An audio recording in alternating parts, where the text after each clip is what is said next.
We got JP in the house today, ready to start tearing apart this motor. He's putting her on the engine hoist now, and we're going to see what we're into in a few minutes.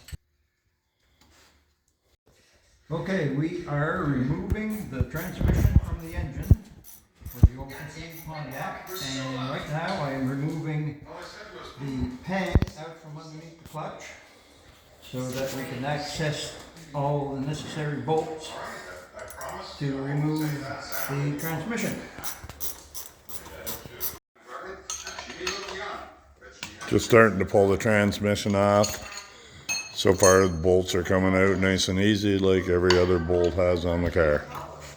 Okay, we've got the transmission off the bell housing and we're removing this access plate to have a look inside to see what kind of work we're going to have to do to get the bell housing off. Okay, we have just unbolted the pressure plate and the clutch from the flywheel, and we're going to have to lift the engine up a little bit to get it to clear the bell housing, and then we'll be able to remove the flywheel and then the bell housing.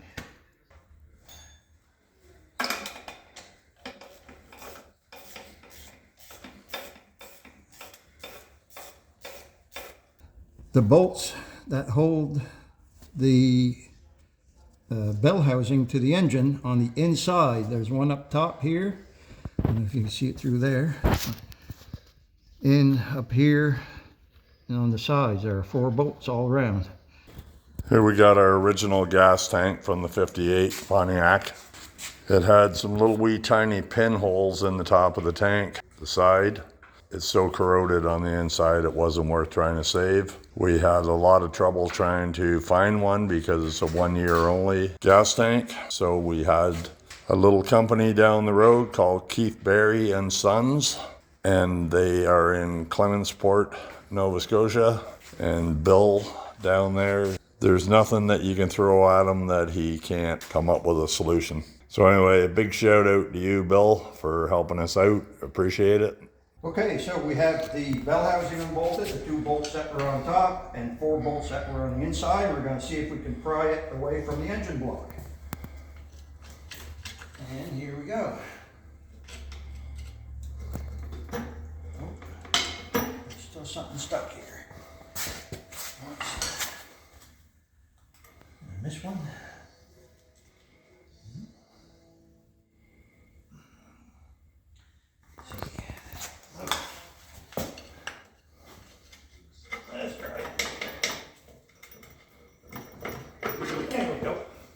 Pins, it has alignment pins, and there we go. Okay, we have mounted the engine on the engine stand, and now we are just removing the heavy dirt that has accumulated over a lifetime of since 1958. Has never been cleaned, as you can see on the floor.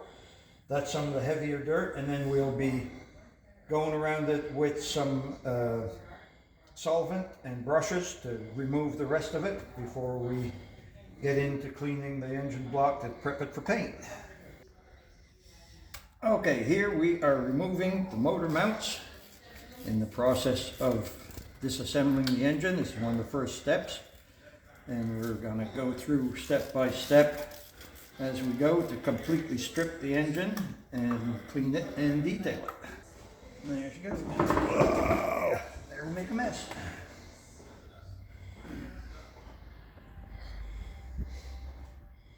Black gold, Texas tea.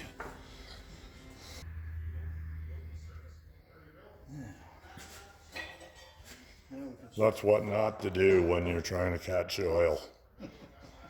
Here we are, our next step in the disassembly process, removing the rockers for the valves, and then we'll be removing the push rods, and then we'll be ready to unbolt and remove the cylinder head.